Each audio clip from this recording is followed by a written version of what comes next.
Meus irmãos em Cristo, paz do Senhor.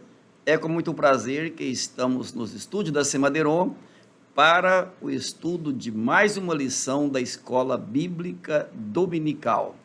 A lição é maravilhosa e a Escola Bíblica Dominical continua sendo a maior e a melhor escola do mundo.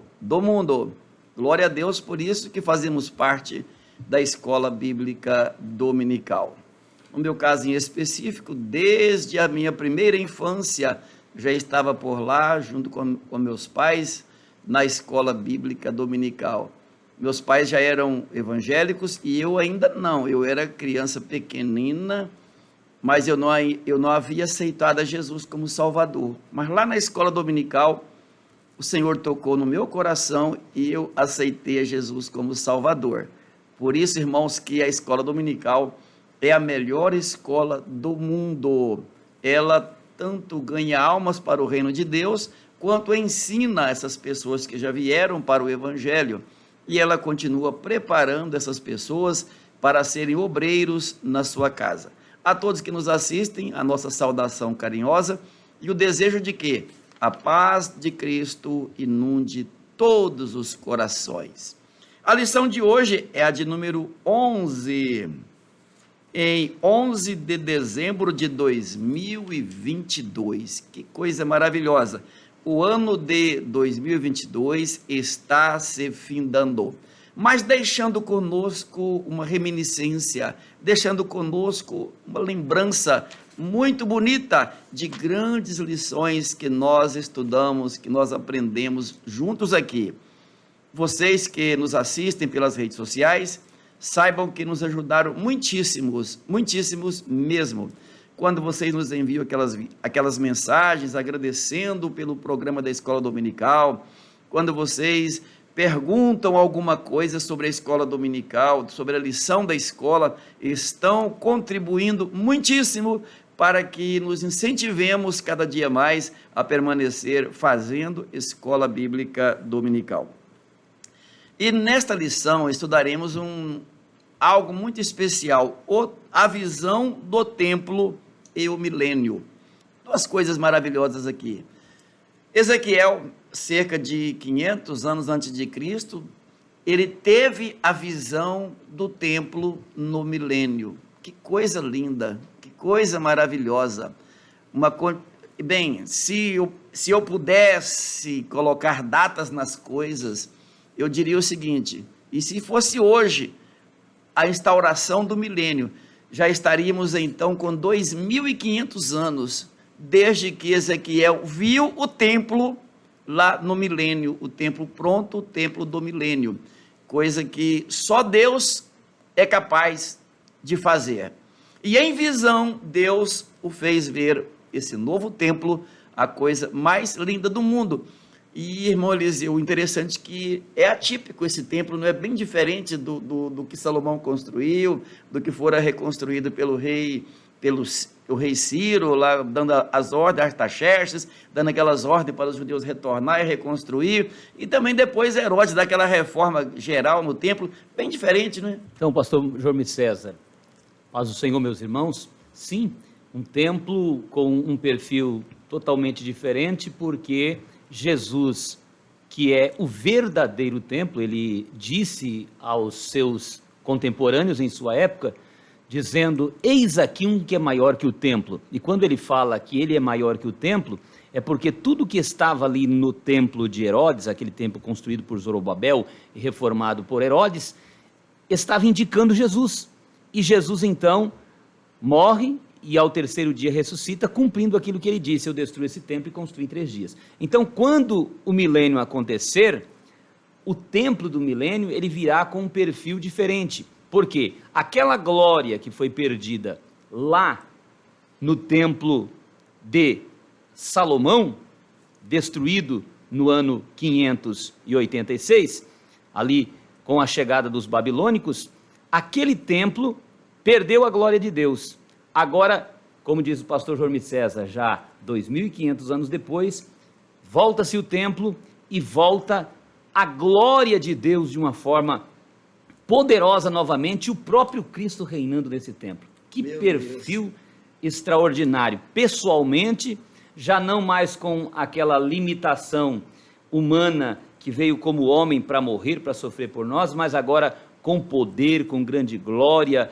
E aí, com os santos que já foram ao céu também, estão com corpos transformados, acompanhados ali daqueles que auxiliarão na grande tribulação, sacerdotes que reviveram também, que ressuscitaram, mártires da grande tribulação, e as nações do mundo irão buscar esta lei ali nesse templo. Então é um templo atípico, diferente mesmo. Algo majestoso, algo maravilhoso é de fato esse novo templo em Evangelista Daniel.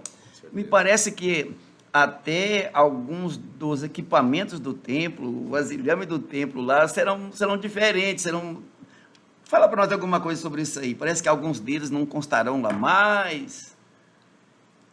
A paz do Senhor, pastor João César, pastor Eliseu, nosso nobre evangelista Monilson, que nos assiste com tamanha maestria aqui, operando essas máquinas. Então, a visão do templo e o milênio... Lembrando que nós só chegamos lá, os nossos receptores, por causa do irmão Nilson, senão não essa peça que está aqui atrás, né? Que ninguém vê, né? Então, nos bastidores que de tamanha importância para todos nós. Bom, diferentemente, como já foi bem colocado aqui, das demais, né, lições que nós já estudamos, claro que essa lição de hoje ela tem um viés também, nós não podemos nos esquecer da lição de número 4, quando nós estudamos sobre a glória do templo, que ela foi saindo paulatinamente até sair, e agora ela vai retornar. Claro que nesse início aqui nós estamos fazendo uma abordagem completa, né? Só aproveitando aqui o tema da lição. Sim, só o tema da lição, que é justamente essa visão que o profeta Ezequiel teve do templo e como se dará esse milênio. É claro, pastor João César, quando o senhor interrogou sobre a questão de utensílios ali, e é bom que daqui a pouco a gente vai entrar em detalhes, quando nós formos para os sacrifícios, serão totalmente diferentes. Porque a gente não pode misturar aqui os sacrifícios do Antigo Testamento com os sacrifícios, porventura, acontecerão conforme que o pastor Ezequias Soares, ele atesta nesta lição de hoje. Então, daqui a pouquinho a gente vai chegar nesses pontos aí sobre a questão dos utensílios, que não serão, logicamente, como já tivemos essa menção do Antigo Testamento. Pia, candelabra, essa coisa toda aí, não há necessidade. Sacrifício de Cristo por todos nós. Abraão de Almeida, quem quiser aprofundar um pouquinho mais nos utensílios do templo, do tabernáculo, lá na Antiga Aliança, é só procurar Abraão de Almeida, o tabernáculo e a igreja, é a obra que ele escreve e traz isso com riqueza de detalhes, inclusive, evangelista irmão Daniel, o significado de cada utensílio daquele, de cada peça, de cada tábua, de cada cor, de cada tecido, irmão Eliseu. Tudo aquilo com um significado muito profundo. Os sacrifícios também, de fato, todos bem enumerados, né? Todos bem enumerados. Meus irmãos, o texto áureo fala assim: e clamavam uns para os outros, dizendo: Santo, Santo, Santo é o Senhor dos exércitos. Toda a terra está cheia da sua glória. Que coisa linda. Interessante que lá em Moisés era só o templo, só o tabernáculo que era cheio da glória, né? Sim. E aqui que eu falo no milênio, no milênio, que estamos trabalhando sobre o milênio, que é uma dispensação maravilhosíssima também dos tempos que vão se fechando e se cumprindo. Aqui é, na verdade, a glória do Senhor enchendo toda a terra. Gente, não é pouca glória, é muita glória. Eu até imagino as nações que, claro, que entrarão no milênio, só as nações amigas dos judeus, as nações que de algum modo contribuiu para o estabelecimento do Estado judaico e também do retorno dele para a sua pátria. Elas terão essa liberdade de entrar no milênio, serão convidadas a entrar no milênio, quando Jesus fala assim: vinde benditos de meu Pai, possuí por herança o reino que vos está preparado desde a fundação do mundo. Jesus fala isso lá no Evangelho de Mateus, você pode conferir, que ele não se refere à igreja, nem ao arrebatamento da igreja, mas ele está falando em relação aos judeus e em relação às nações que abrigaram, que de algum modo ajudou, contribuiu para o restabelecimento daquele país, daquela pátria. Eles terão então esse lugar e essa importância no reino milenial. E toda a terra estará cheia dessa glória. Isso é uma coisa muito linda. Bem, eu quero só fazer um parênteses aqui, eu quero que nosso irmão Liseu nos ajude a transmitir aos nossos ouvintes, nossos irmãos que nos assistem pelas redes sociais, sobre um pouquinho sobre a glória de Deus, como que o senhor imagina, assim, como que o senhor vislumbra. Eu sei que aos nossos olhos humanos isso é impossível, mas assim na sua mente, assim, como o senhor enxerga a glória de Deus. É claro que será muito mais do que a gente imagina, né? Todo o capítulo 40 até o 48 do profeta Ezequiel aqui, trata dessa beleza ideal, né? Do capítulo 40 ao 42, apresenta o templo ideal aí do milênio, né? Do 43 ao 46, apresenta o culto ideal, e do 47 ao 48, é a nação ideal. Então, Deus estabeleceu toda essa nação, é um projeto de Deus, e ali a glória dele será manifestada. A glória que Deus manifesta, nós podemos vê-la pela própria Bíblia. Quando Moisés estava no deserto, de repente começa a queimar ali um arbusto, e ele fica admirado com aquele arbusto, e fala, mas que estranha cena é essa?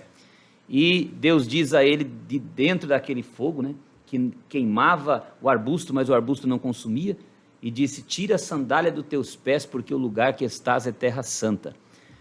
Moisés estava tão amargurado, 40 anos já se haviam passado, que ele havia deixado todas as belezas, as benécias do trono do Egito, e agora com o coração fechado, amargurado, mas ao ver aquela cena maravilhosa, a glória de Deus começa a envolvê-lo, de tal maneira que ele se rende, e ele abre mão de tudo e vai servir a Deus. Então a glória de Deus é algo que transforma. No milênio, essa glória vai fazer com que as pessoas se rendam. Eu olho também a glória de Jesus, por exemplo, quando ele veio à terra, a glória dele veio ao templo. A diferença é que as pessoas não aceitaram a glória dele ali. Vimos a sua glória, diz capítulo 14, como a glória do unigênito do Pai, cheio de graça e de verdade, ali no capítulo 1 de João. Entretanto, não receberam, mas quando aquelas pessoas duvidosas chegavam e viam ele dizendo, filho, perdoados estão os teus pecados, e as pessoas ficavam assustadas naquela situação drástica, abrir o telhado, descer um paralítico, ele diz, olha, para que saiba que o Filho do Homem tem na terra poder para perdoar pecados, toma a tua cama, vai para a tua casa. O paralítico de nascença começa a se movimentar e sai no meio do povo. Então, a glória de Deus representa, e isso representa a glória de Deus. Então, no milênio, eu acredito que haverá milagres extraordinários, coisas que as pessoas ficarão surpreendidas, como aqueles discípulos ali no mar da Galileia, que ele disse, que homem é este? Estavam diante de Jesus, curando, ressuscitando mortos, mas de repente Jesus fala, calma-te vento, aquieta-te mar. Quer dizer, o vento podia parar, mas a água que estava muito agitada não pode parar de uma vez. Parou de uma vez, e eles ficaram então estupefatos. A glória do milênio vai ser cheio dessas questões, então, de milagre, de admiração, de surpresa para os que estão presentes. Então, eu vejo assim, agora que surpresas serão essas todas? Surpresa é surpresa, meus irmãos, milagre é milagre. Então, a presença de Jesus será um constante milagre, uma constante surpresa, constante admiração, e nós estaremos lá para ver, mas, pastor, a gente precisa entender que hoje essa glória está conosco também. A gente tem que atentar para isso, irmãos, que Israel está como de molho, a Bíblia apresenta isso, que é o tempo da igreja, as 70 semanas de Daniel e outros textos da Bíblia vão explicar que houve um tempo de Israel e como Israel rejeitou Jesus, então eles ficaram ali como que aguardando, adormecidos um tempo, tanto que nós falamos na aula passada sobre a questão, a aula passada fala sobre a restauração nacional e espiritual de Israel, e Israel ainda não foi restaurado espiritualmente. Agora nós, a igreja, fomos restaurados. E uma vez restaurados, diz em Colossenses capítulo 1, versículo 26, que o mistério que estava oculto em todos os tempos e que chegou até ali, agora foi revelado, a saber, Cristo morando em nós. Então hoje nós, como igreja de Cristo, carregamos esta glória de Deus, de tal maneira que Jesus disse: Pai, eu não peço que os tire do mundo, mas que os livre do mal, e aquela glória que tu me deste, eu dou a eles. Então esta glória nós temos hoje. Claro que a gente não consegue aproveitá-la por incredulidade, por falta de oração, por mais falta de comunhão com a palavra de Deus, por mais falta de entrega ao Senhor, mas hoje nós podemos viver um pouco daquilo que no milênio será bem prático. É interessante, né, que nós abrimos aqui fazendo esse esboço bacana e com referência ao utensílio que o pastor indagou no início, e também o pastor Eliseu colocou com bastante propriedade quando ele estava discorrendo sobre essa glória de Deus, que o povo de Israel chegou a um certo ponto que eles tinham a Arca da Aliança como um amuleto, tal qual alguém que deixa a Bíblia aberta, né, no Salmo, aí temos exemplo, né, é como se fosse, se o fato de estar ali aberto, sem cumprir, sem respeitar, sem levar ao pé da letra, isso seria já o suficiente, não é dessa forma, temos que cumprir. Então, como o próprio comentarista coloca, será um templo diferente, pastor Júlio César e pastor Eliseu, e você que nos acompanha. Então será um templo totalmente restaurado, será um templo, eu diria também, constituído como nação sacerdotal. Então, Israel, ele terá novamente um templo que estará à glória de Deus. Claro que os utensílios lá do Antigo Testamento, como a mesa da proposição, o candelabro, pias, não há necessidade mais disso aí, porque isso apontava justamente para o futuro. Então será totalmente restabelecido. Só para corroborar, né, que eles tinham esse apego tão grande à Arca da Aliança, mas quando os filisteus levaram, aí aconteceu todo aquele episódio de Ófine e Finéias, e enfim, toda aquela tragédia na casa do sacerdote ali. Isso nos leva a entender que de nada adianta a gente estar pregando, a glória de Deus está aqui, a glória de Deus está aqui, ela está. Deus está presente, mas se a pessoa também não se dispuser e fazer com que, de fato, ele esteja corroborando, porque a Bíblia diz que ele está à porta batendo, ele não é invasor. É interessante, nós teremos um momento diferente, nós não estaremos aqui, estaremos com Cristo na glória, como o pastor Júlio César colocou muito bem, mas esses 1000 anos serão, de fato, totalmente diferenciados. Escatologia é algo que nos aproxima cada vez mais de Deus, pastor Júlio César. A leitura em classe encontra-se em Ezequiel, capítulo 43, versículos 1 ao de número 9. Peço permissão aos irmãos para nós não lermos hoje, para que se possa fazer mais tempo no comentário. Mas, ao iniciar a sua escola dominical, não deixe de ler esse texto, Ezequiel, capítulo 43, versos 1 ao 9. Ele fala sobre a restauração do templo e a glória do Senhor. O pastor Eliseu, falando sobre a glória do Senhor, é interessante que lá no antigo templo, nós vimos ele perdendo a glória do Senhor, já desde o momento da invasão babilônica, quando o ouro já foi retirado, quando a prata foi retirada. Também. As coisas de valor materiais já começaram a ser retiradas do templo. Depois, o que Zorobabel construiu, em tese, já não passava nem perto mais do outro em termos de quantidade e qualidade, bastando para a manutenção do povo aquela profecia de que a glória da segunda casa seria melhor do que a da primeira, mas não no sentido material, mas falando exatamente do Cristo que nasceria, viria ao mundo para nos trazer a salvação, e também lembrando já, pelo menos ofuscadamente, do templo do milênio, que seria a restauração, o retorno da glória de Deus para o templo. Então, a leitura em classe você poderá encontrá-la em Ezequiel, no capítulo 43, até o versículo 9, e o comentário da lição muito bem feito pelo pastor Ezequias Soares. Ele nos levará, eu falei levará, usando um futuro, mas nós já estamos nesse futuro, então estamos no presente, não é isso?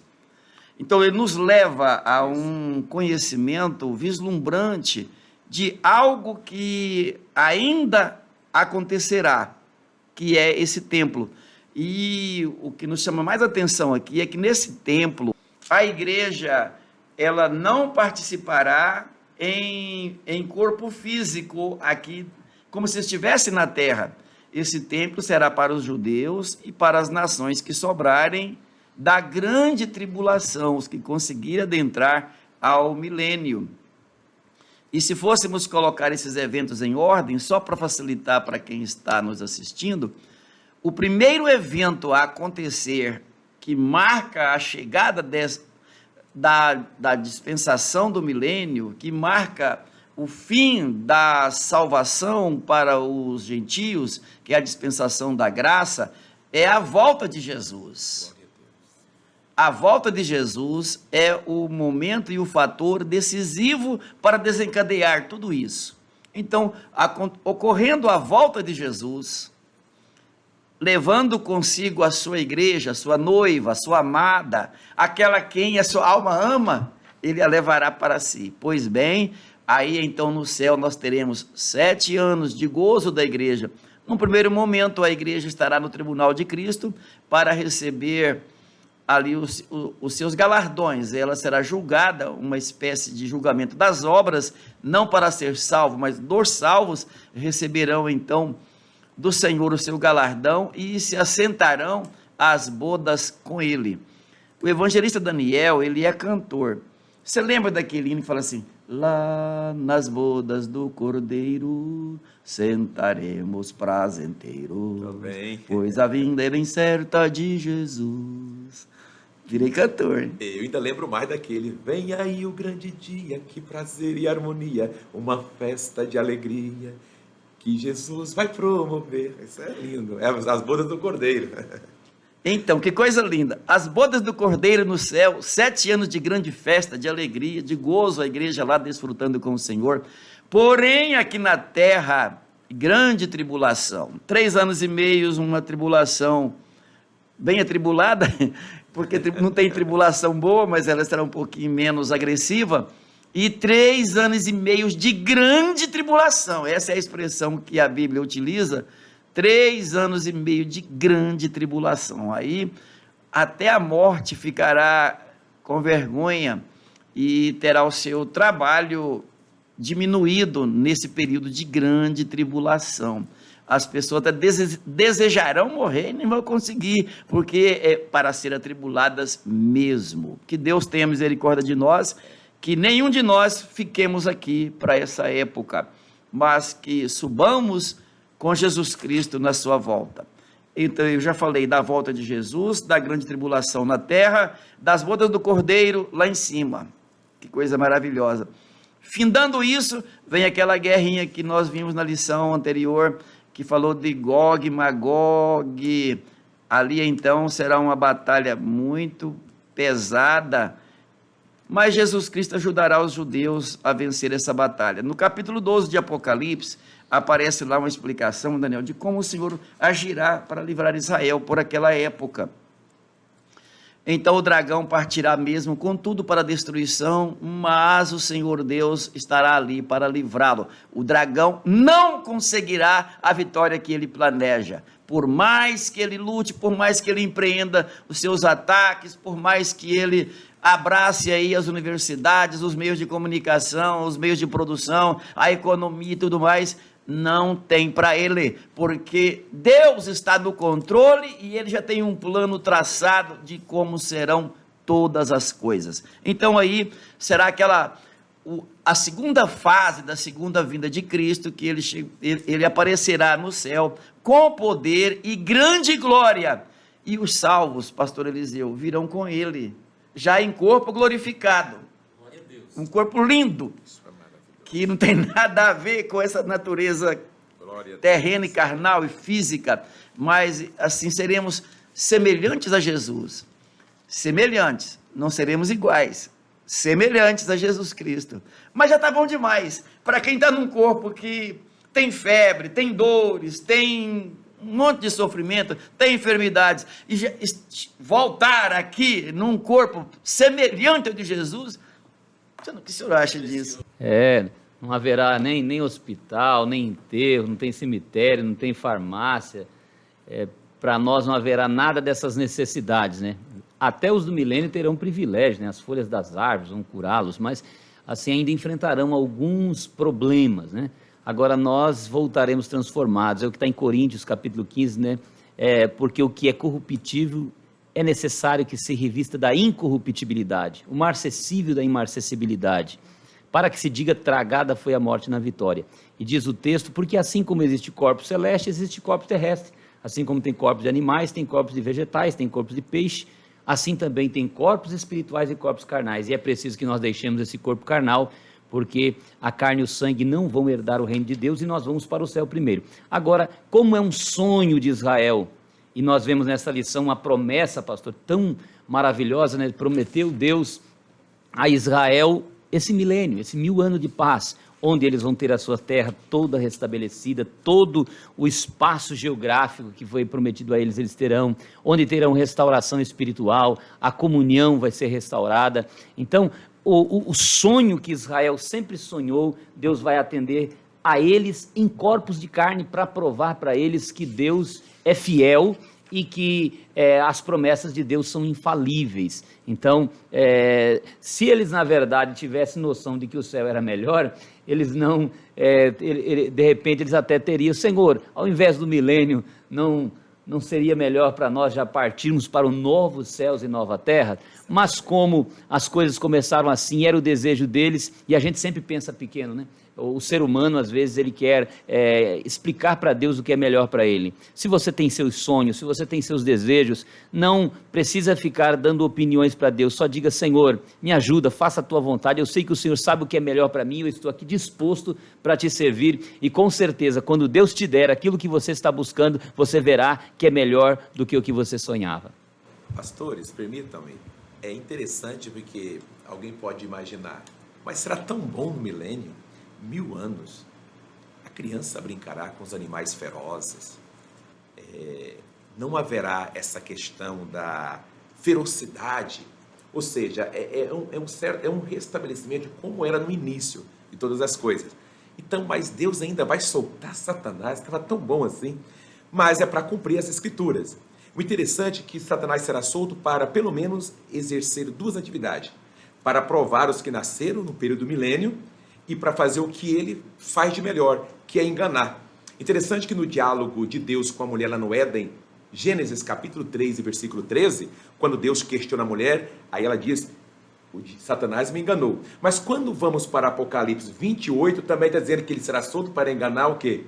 Todos, em 2 cantos da terra, 3 não, dos 4 cantos da terra, né? É para enganar as nações que estão sobre os 4 cantos da terra. Por quê? Porque Satanás, que é o adversário das nossas almas, ele é um ser incorrigível. Verdade, verdade verdadeira, mas Jesus é bom. O tempo todo. O tempo todo, e o tempo verdade. todo Jesus é bom.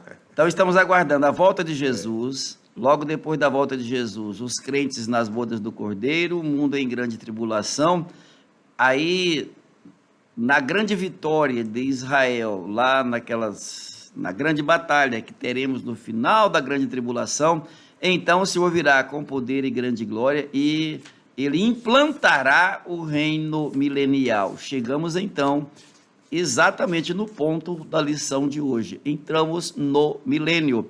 A igreja é glorificada e as pessoas que estiverem vivas na época em corpo comum, normal, como nós estamos hoje aqui com vocês. Então percebam que o milênio será um reino maravilhoso, um reino maravilhoso. Haverá uma estrutura espiritual da qual a igreja fará parte e haverá uma estrutura material da qual as nações vivas, as pessoas vivas também farão parte, normais como são nos dias atuais. Porém, com aquelas restrições que o pastor Eliseu já abordou, Cristo estará governando. Satanás estará amarrado por 1000 anos e Cristo estará governando. E inclusive fala que ele regerá as nações com vara de ferro. Você já prestou atenção? Sim. Hoje, os reis, os presidentes, eles regem as nações com a caneta. Com a caneta. Ele decreta, ele sanciona, ele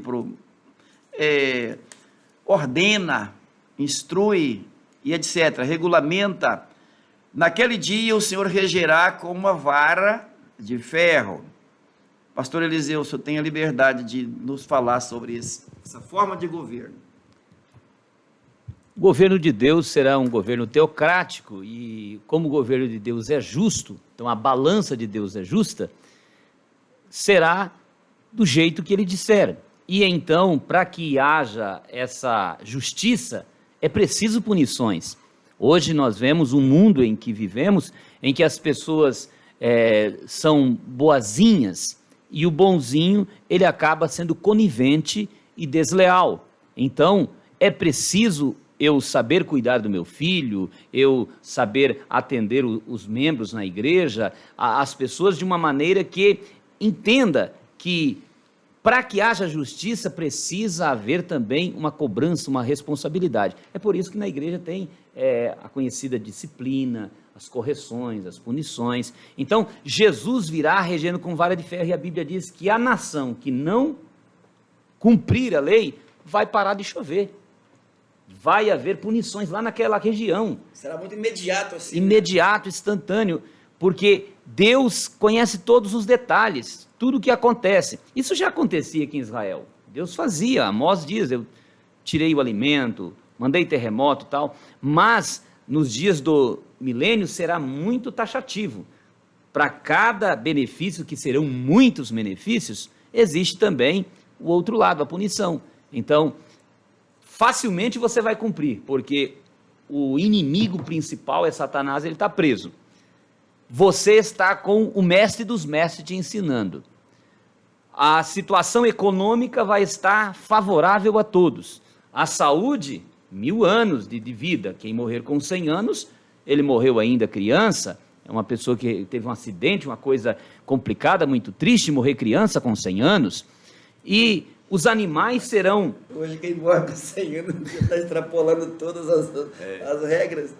Então, o leão vai comer palha com o boi, não haverá essa maldade nem com os animais. Então, 1000 anos de paz, 1000 anos de paz. E aí, tem a paz, mas também haverá punição. Aquele que agir de forma desleal, desrespeitosa, vai ter que saber que quem está governando é um governo justo e que ele exige justiça. Agora, pastor, eu perguntaria... Hoje, se acontecesse o arrebatamento hoje, quando é que começaria o milênio? Quem iria para o milênio hoje? Grande pergunta. Esse é o pastor Eliseu, nosso professor aqui da Escola Bíblica Dominical. Se hoje acontecesse o arrebatamento, quando começaria o milênio? Bem, se hoje é o arrebatamento... No céu inicia um período de julgamento dos crentes para receber os galardões, para ir para as bodas do Cordeiro. No céu começa os preparativos da festa, digamos assim. Tudo que for necessário para a festa será preparado nesse momento. Eu não me estou me referindo ao que se terá por lá, mas sim às pessoas, os salvos, chegando nesse tribunal para serem julgados, para receber as suas recompensas. Na terra, grande tribulação por 7 anos também. Então, se o arrebatamento fosse hoje, depois de 7 anos, iniciaria o milênio, esse período tão especial para quem conseguir sobreviver. Há muita gente esperando pelo milênio, pastor Eliseu, mas esquecendo que entre o arrebatamento e entre o milênio tem a grande tribulação para quem ficar aqui na terra. Se já não é fácil ser salvo hoje na dispensação da graça, pense na tribulação. Se só em saber que faltará combustível, faltará alimento no supermercado, todo mundo já vai correndo lá para poder suprir a sua casa, pense na grande tribulação que não terá isso com essa abundância toda. Então, sinalzinho na mão direita. Qual que é a mão direita? É daqui, né? E na testa, para poder comprar ou vender. E isso não é brincadeira, não, isso é verdade. Quando eu era criança, eu ouvia falar nesse negócio, eu ficava assustado. Mas como? Não tem nexo. Você começa a estudar tecnologia, lá naquele tempo do carimbo, que lá fala o carimbo, é uma alusão àquele tempo dos carimbos que eram feitos dessa forma. Você me viu acenando aqui que se carimbava, pegava assim. Pois é, a tecnologia hoje já se permite essa marca na mão, e já se permite essa marca na testa, é tipo um leitor digital, e só vai comprar ou vender quem tiver. Então, na grande tribulação vai ser feio o negócio. Então, não espere pela grande tribulação, aceite Cristo hoje, sirva a Jesus hoje com lealdade, e você não passará pela grande tribulação aqui na terra. Aceitando Jesus, você estará com Ele lá em cima, no céu, no tribunal de Cristo, sendo julgado, recebendo seus galardões e se assentando à mesa com Ele para, inclusive, cear não é a grande ceia do Apocalipse, mas uma ceia especial que será enorme. É só para não confundir com o nome de grande ceia lá, mas será uma ceia maravilhosa, enorme, uma ceia que valerá a pena participar dela. Exato. E o próprio Cordeiro vai nos servir. Já pensou Jesus passando aqui com a bandejinha? Meu Deus do céu! E nós sendo servidos por Ele. Maravilha. Pastor Eliseu, eu penso ter respondido. Exatamente, né? Imagine meninos hoje com 8 anos, 10 anos, 15 anos, né, pastor? Nossos filhos não vão ficar aqui porque nós estamos ensinando a eles que se preparem para o arrebatamento. Mas como trabalho tanto em escolas, eu, evangelista irmão Daniel, com quanta gente falamos, e que de repente o arrebatamento acontece hoje e 7 anos passam rápido, mas a tribulação será tão grande que para atravessá-la não será fácil. Mas quem atravessar entrará para o milênio, e as nações, como diz em Mateus capítulo 25, as nações amigas de Israel poderão entrar para o milênio. Os inimigos, a Bíblia diz lá em Zacarias 14 que eles vão ser destruídos, ainda com os seus olhos apodrecerão em suas órbitas, eles estarão em pé e a língua apodrecerá na boca, e eles morrerão em pé com a vinda de Jesus, esses inimigos de Israel que estiverem guerreando. E aqueles que não estiverem guerreando, que são nações opositoras, serão então julgados, que é o julgamento das nações, os da direita e os da esquerda, e então será estabelecido o reino milenial. Nós estamos caminhando para o fim, né, pastor? E nessa caminhada para o fim, nós precisamos estar atentos, vigilante, porque a gente não sabe a que hora há de vir o nosso Senhor. Agora, esse templo ali que Ezequiel viu, interessante que Deus dá 3 visões para Ezequiel sobre a glória dele. A primeira visão foi aquela visão logo do início lá, quando Deus convoca ele no capítulo 1. A segunda visão, ele vê a glória de Deus saindo do templo lá no capítulo 8. E agora aqui no capítulo 43 em diante, ele vai ver a glória de Deus no templo do milênio. Então esse templo é tão interessante como Deus parou para passar a própria planta do templo lá para Ezequiel e disse assim: olha, agora você passe a planta. E aí o pastor João César falou muito bem aqui, 2.500 anos Deus disse assim, passa a planta para eles. Diga onde é que vai ficar o átrio, onde é que vai ficar os preparativos para os sacrifícios, como vão ser os muros, o muro interno, né? 3 entradas no primeiro muro, que dá para o segundo muro com mais 3 entradas, ali para o norte, para o oriente, cada portão com as suas especificidades, as mesas, os locais das mesas, algumas ficavam para o lado de dentro, outras, metade ficava para o lado de fora. Deus passou toda essa planta para que eles entendam, e como é importante vermos a palavra de Deus se cumprindo paulatinamente. Se as pessoas lessem mais a Bíblia, o próprio mundo ficaria consciente e, na verdade, não se arrependem dos seus pecados, porque não buscam a palavra de Deus ou não há humildade no coração. Que Deus tenha misericórdia de nós e que nós possamos amar a palavra de Deus e continuar seguindo, então, este caminho. Nós estamos aqui, pastor, nesse templo do milênio, e que está apresentando aqui que será uma dispensação diferente, mas terá um ritual diferente. E aí eu acredito que de repente o irmão Daniel pode nos ajudar com esse ritual diferente que vai haver lá. Ele já falou um pouco sobre o candelabro, sobre a mesa dos pães da proposição, o altar do incenso que estava ali, que isso tudo representava Jesus. Agora nós temos ali alguns rituais a mais aqui no milênio. Interessante, porque nós estamos ainda na terra. Não aconteceu ainda essa primeira etapa, como o pastor João César colocou, que é o arrebatamento da igreja. Arrebatamento da igreja, Cristo virá até as nuvens e o Espírito Santo é quem vai nos arrebatar. E nós, vivos, assim diz o apóstolo Paulo, encontraremos com ele nos ares. Então, arrebatamento, Jesus vai vir para a igreja. Primeira fase da sua segunda vinda. E a segunda fase da sua segunda vinda, a igreja virá com Cristo. Agora é interessante que por que eu estou dizendo isso antes de falar aqui sobre um ritual diferente? Porque nós enfrentamos tantas agruras, tantos percalços, tantos problemas nessa vida, mas sabemos que o lado de lá é melhor. Por quê? Nós já fomos lá? Não. Mas o Espírito Santo de Deus habita em nós, ele é de lá. Já deu a planta. Já deu a planta, está aqui a planta. Ou seja, nós caminhamos por fé. É por fé, não por vista, como diz o apóstolo Paulo, né? Aos Coríntios. Então vejamos, vai ser glorioso. Da mesma forma, para entrar no milênio, vai ter que passar maus bocados. Porque a dispensação é diferente. Então, se a dispensação é diferente, agora é por meio da igreja, mas lá é com o próprio Cristo. E agora é para a igreja, a igreja sendo representada, Cristo sendo representado pela igreja.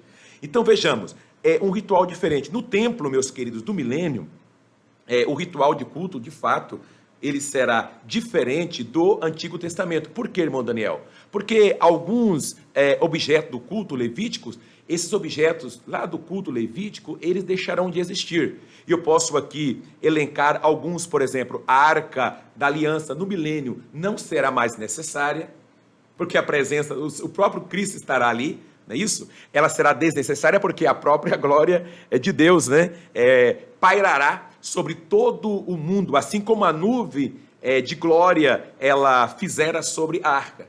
Então não há necessidade. Outro elemento que será também indispensável é o altar de ouro e do incenso. Isso não haverá necessidade deste objeto, né? Deste utensílio lá no milênio. Por quê? Porque lá no Antigo Testamento, ele é descrito como o altar que está perante a face do Senhor, Levítico capítulo 4 e versículo 18. Como se não existisse o véu entre ele e a arca. Então, portanto, era considerado aqui um conjunto com a arca. Outro elemento, o véu, porque no dia da morte de Cristo, todos nós sabemos o que aconteceu. No dia da morte de Cristo, ele foi rasgado em dois, de cima para baixo, de alto a baixo. Está lá em Mateus capítulo 27 e o versículo de número 51. Então, não reaparecerá nesse templo, o quê? O véu. Outro, a mesa dos pães da proposição. De igual forma, ela não será necessária. Por quê? Porque o pão vivo estará presente. Algo lindo. O pão vivo estará presente. Outro utensílio, o candelabro, que eu citei lá no início. Por quê? Eles também não serão necessários, pois a própria luz do mundo brilhará pessoalmente. E João escreve, os poetas dizem que o sol ele fica acanhado de brilhar perto da face de Cristo. Querido, o sol aí, no seu mais alto fulgor do meio-dia, ele, de fato, perderá toda a sua beleza, toda a sua claridade diante do dono dele, que é o Criador de tudo e de todas as coisas. Agora, é interessante também, pastor Eliseu, que eu posso avançar aqui só para fechar, como explicar esse sacrifício do milênio? Então, seguindo, já entendemos que esses elementos, os quais citei, não estarão presentes no milênio. Agora, Ezequiel, ele vai falar aqui sobre os sacrifícios lá no templo do milênio, com base em Ezequiel capítulo 43 a seguir.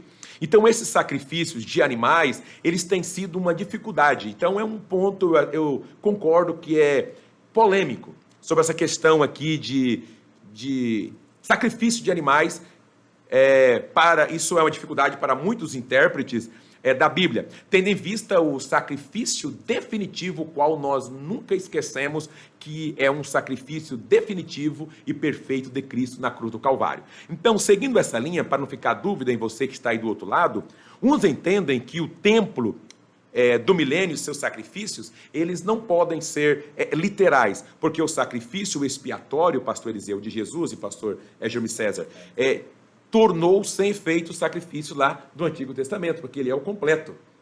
Ou seja, quando Jesus expirou na cruz, diz: Pai, em tuas mãos entrego o meu espírito, tudo está consumado, não há necessidade do homem agora submeter-se ao vitupério, levar Jesus ao sacrifício de novo. Então, vejamos, é possível que Ezequiel aqui, ele descreva na linguagem do Antigo Testamento as bênçãos do sacrifício, esse sacrifício expiador de Cristo, que é válido para sempre. Grave bem isso, o sacrifício expiador de Cristo, ele é válido para sempre.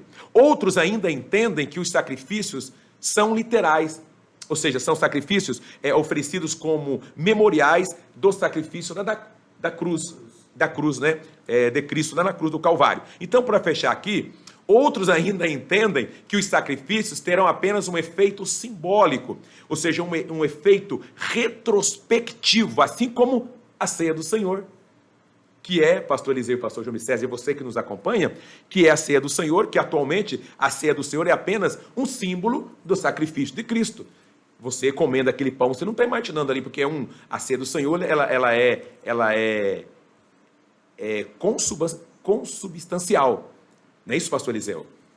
Então, não, hoje para nós, a ceia do Senhor, ela é um símbolo. Que é um símbolo, exatamente. Um símbolo, ela representa. Exatamente.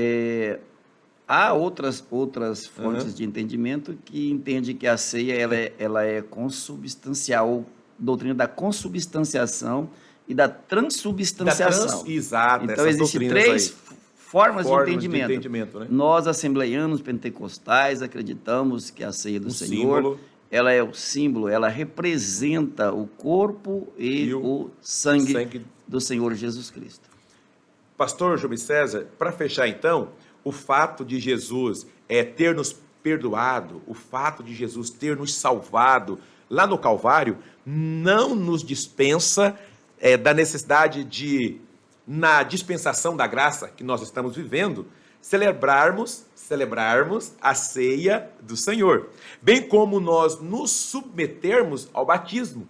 Eu estou me referindo aqui, claro, ao batismo nas águas. Então, o mesmo papel que estas ordenanças hoje representam na nossa dispensação, ou seja, todo o cerimonial constante do templo do milênio, representará com sentido, eu diria, retrospectivo, isto é, como memorial da obra redentora já consumada uma vez para sempre por Cristo, que é o sacrifício perfeito.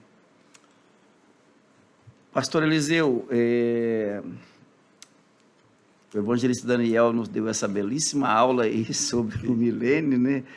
E eu só gostaria que nossos telespectadores entendessem que estamos falando de coisas do futuro.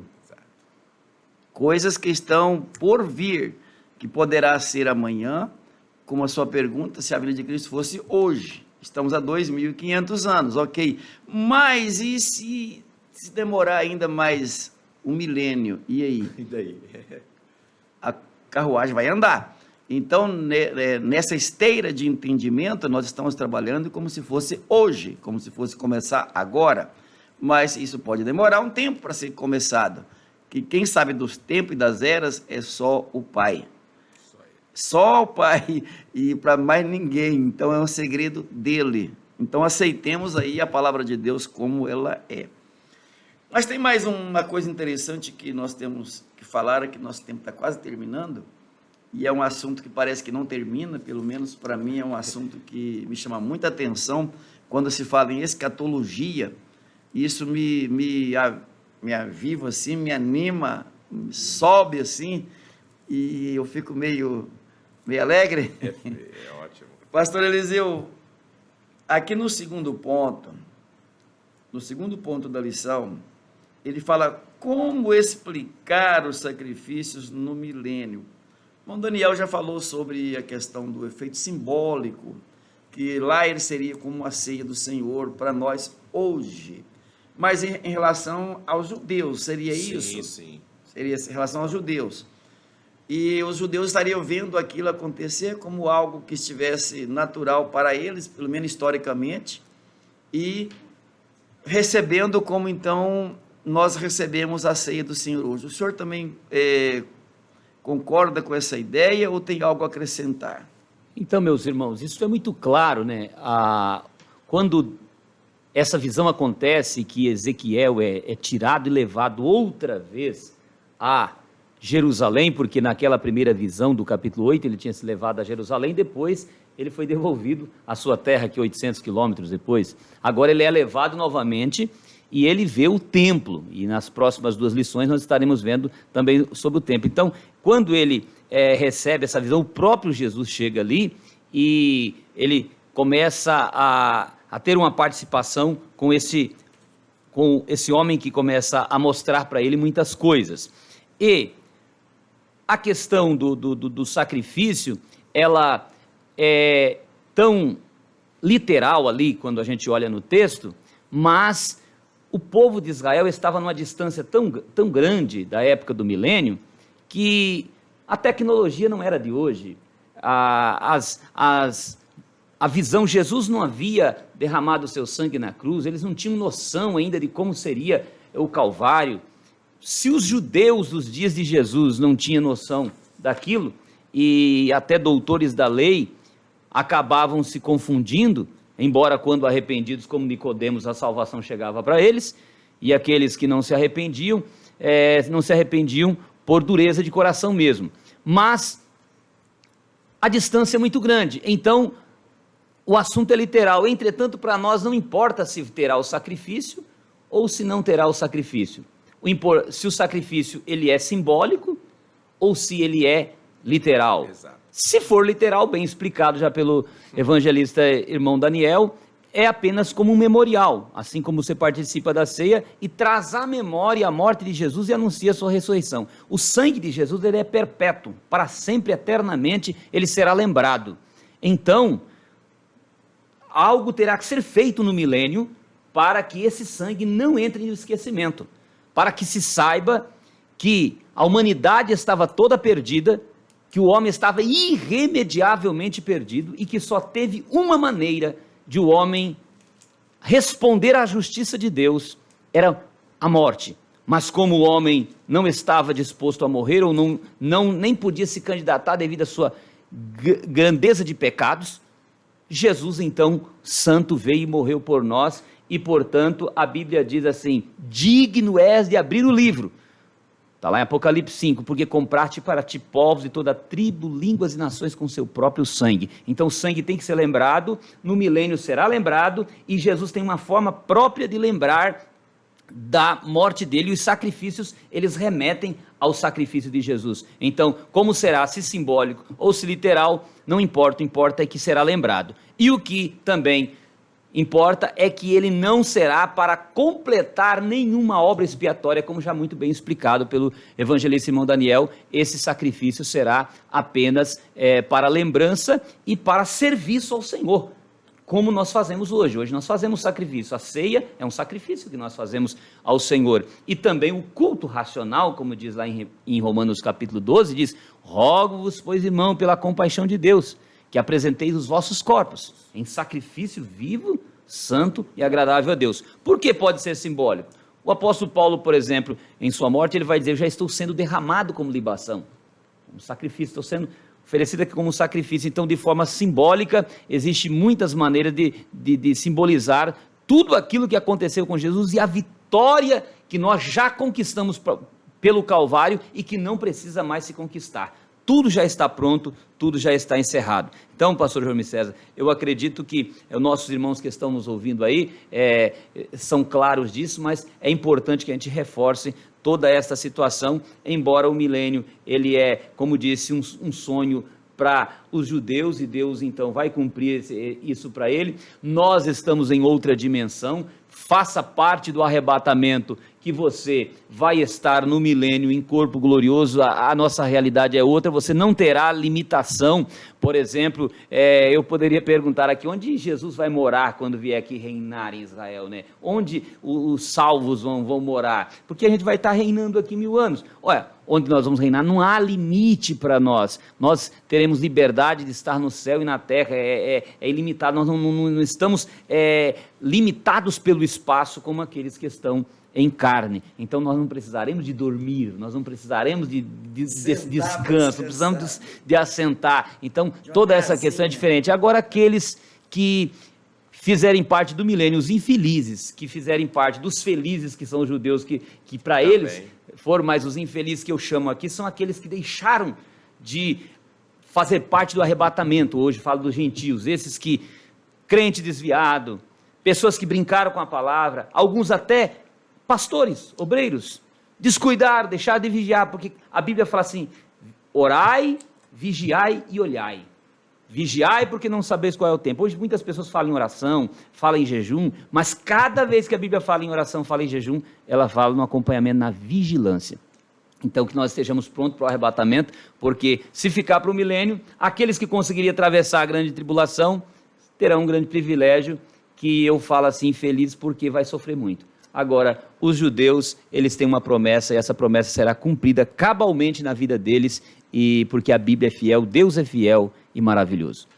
Inclusive o apóstolo Paulo se reporta a esse remanescente judeu que acolherá Cristo e que fará parte desse reino dele no milênio, lá em Romanos, no capítulo 11, que é bom que todos leiam e que possam entender por que do sofrimento do povo judeu, e em que isso colaborou e permitiu que a salvação chegasse até a nós pela dispensação da graça e o endurecimento do povo judeu.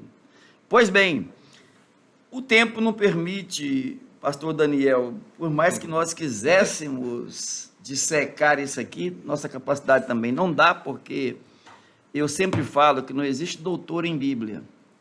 O único doutor em Bíblia é o Espírito Santo.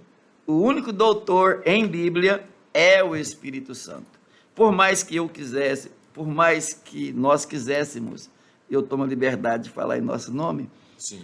Nós não teríamos condições, não teríamos, porque o Espírito Santo é Deus e nós somos humanos. Então, mas entendo que a lição foi muito apropriada, e tem um ponto ainda que eu sei que tanto o irmão Daniel quanto o irmão Eliseu estão doidinhos para falar, sobre a santidade da glória, a santidade da glória. Qual glória? A glória de Deus que estará no templo no milênio, começando pelo irmão Daniel, e já vai se despedindo também, já fala e se despede, o senhor já fala e se despede, porque as horas vão fechando. De fato, pastores, veja bem, conforme Ezequiel capítulo 43, o versículo 5, já para fechar, e levantou-me o Espírito, me levou ao átrio interior, e eis que a glória do Senhor encheu o templo.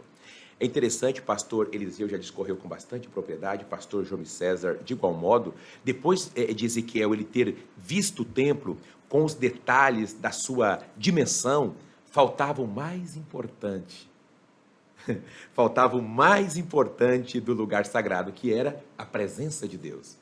Então, não adianta ter suntuosidade, que é uma aplicação para nós, ser bonito, aparência cativante, mas se faltar o mais importante, que é a presença de Deus. Ou seja, a descrição aqui do retorno da glória do nosso Deus faz um paralelo lá com as passagens de Êxodo, capítulo 40 e versículo 34, na situação lá da tenda no deserto. Também está essa referência em 2º livro das Crônicas, capítulo 7, né?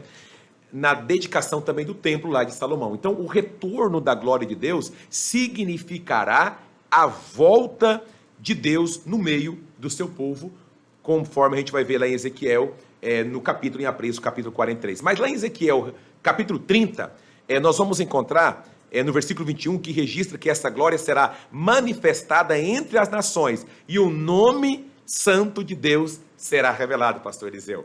Então, para terminar, nessa nova realidade, a glória de Deus extrapolará, isso aqui é lindo, a glória de Deus, ela extrapolará o templo e resplandecerá em toda a terra. Até porque... Quer dizer que ela consome todo o nosso vocabulário e a gente não consegue explicar. Não há palavras para descrever, porque a glória de Deus, de fato, ela extrapolará o templo e resplandecerá em toda a terra. Ezequiel capítulo 43 e versículo 2. Então o profeta Isaías também descreve assim a adoração dos serafins. Lembra de Isaías capítulo 6 e versículo 6? Então Isaías capítulo 6 e versículo 6 está bem assim: santo, santo, santo é o Senhor dos exércitos.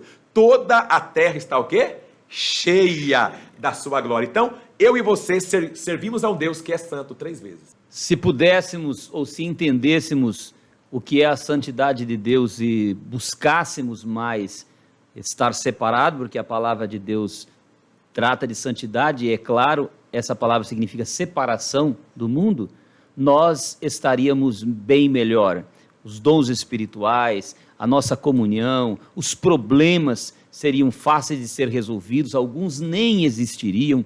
Então, lá no milênio, quando essa glória, essa santidade, ela perpetuar, ela extrapolar, ela transcender ali todo o espaço, o limite das nações, então tudo se tornará maravilhoso, porque buscar-se-á como que procurando um erro no governo, no líder, em Cristo que estará regendo as nações, mas não vai conseguir encontrar nada. Cada vez que procura, verá a verdade brilhando como o sol. Então, quando você procura alguma coisa em alguém que é falho, às vezes você detecta. Mas quando você às vezes procura, desconfia que alguém está errado, fala aquela pessoa é uma pessoa mentirosa, e você vai descobrir a mentira daquela pessoa e descobre que aquela pessoa é uma pessoa que prima pela verdade e fala a verdade, aquela pessoa passa a ser 2 vezes mais verdadeira do que antes, brilha, o caráter daquela pessoa passa a ter uma outra visão da parte de quem estava observando. Assim será Jesus. Cada vez que se observar o caráter dele, então aumentará a glória, porque saberá que a santidade dele é ilimitada, é uma perfeição inexplicável. E se nós aprendermos com isso e com a palavra de Deus, que sempre ao apresentar Deus fala santo, ele é santo, porque o que é santo está falando contigo. O que é santo te convida para orar, o que é santo te chama para a humildade, para o arrependimento. Então viveremos uma vida muito melhor. Que Deus abençoe em nome do Senhor Jesus. Deus abençoe nosso pastor Nelson, toda a mesa diretora da convenção que nos dá essa oportunidade de estarmos por aqui, a você aluno, professor, superintendente de escola dominical, a todos os que amam a palavra de Deus e a escola bíblica dominical e param para participar destas aulas. Isso é relevante, Deus tem uma recompensa para a tua vida. Muito obrigado, Deus abençoe. Fechando nossos comentários, eu posso pensar que Moisés, quando vinha do deserto, e depois de um certo tempo que ele caminhou e desenvolveu intimidade muito grande com Deus, ele passou a desejar entrar na terra prometida. Exatamente. Não lhe foi permitido. Deus disse, ele suba ao monte e morra, e não lhe será permitido. Mas vemos depois, quando da transfiguração de Jesus Cristo, lá no monte, que parece que ele falou assim, Moisés, eu vou te dar uma mãozinha, vou te ajudar a você conhecer a Terra Santa. Lá não lhe foi permitido, mas eu vou te dar uma chance. E então, lá na transfiguração, aparece Moisés e Elias conversando com Jesus. Ezequiel, irmãos, você percebe ele sofrendo muito, porque ele amava o templo. Ele era da linhagem sacerdotal também. Então, para ele, o templo, o serviço do templo, eram coisas assim que era de primeira linha, era de primeira ocupação, preocupação. E ver aquilo tudo destruído, o templo destruído, os utensílios destruídos, furtados e coisas assim, ele estava muito triste, muito triste, muito triste. Deus disse, Ezequiel, eu vou te quebrar seu galho, eu vou te mostrar como será o templo lá na frente. E então Deus lhe dá uma visão, ele enxerga, não sei quantos mil anos na frente, que até agora já tem 2.500, não sei quando será o milênio no nosso calendário. Então, eu disse, eu vou te ajudar, desde agora já vou te mostrar como serão essas coisas, como será o milênio, como serão o templo e o que sobrar de lá, o que for utilizável por lá, nesse sacrifício que será de algum modo simbólico, de algum modo um memorial daquilo que serviu para ilustrar desde o começo o que seria Cristo, porque todo o tabernáculo, todo o templo, todos os utensílios apontavam para Cristo. Então, creio perfeitamente, fazendo coro aqui com o pastor Eliseu, que não precisará de nenhum desses sacrifícios no milênio para salvar alguém, porque para a salvação é a morte de Cristo na cruz do Calvário. O sacrifício que Jesus fez é completo, não precisa de mais nada. É aceitar a Jesus como Salvador e, com certeza, isso operará nele a salvação. No milênio também, inclusive os judeus que, ao ver Jesus na sua glória, contemplando aquele poder maravilhoso e olhando para aqueles sacrifícios lá, vendo que eles poderiam ter aceitado isso desde o começo, porque os sacrifícios indicavam para Jesus, mas tem ali um memorial, lembrando de que foi a morte de Cristo na cruz do Calvário que os possibilitou chegar até o milênio e desfrutar da salvação. Que Deus abençoe a todos e que tenham uma escola dominical abençoada na sua igreja ou na sua congregação. Obrigado, pastor Nelson, por essa oportunidade de estar nos estudos da Semadeiron, preparando esta aula. Obrigado aos nossos pastores presidentes que dedicam um tempo para nos assistir. Também aos superintendentes, professores, alunos.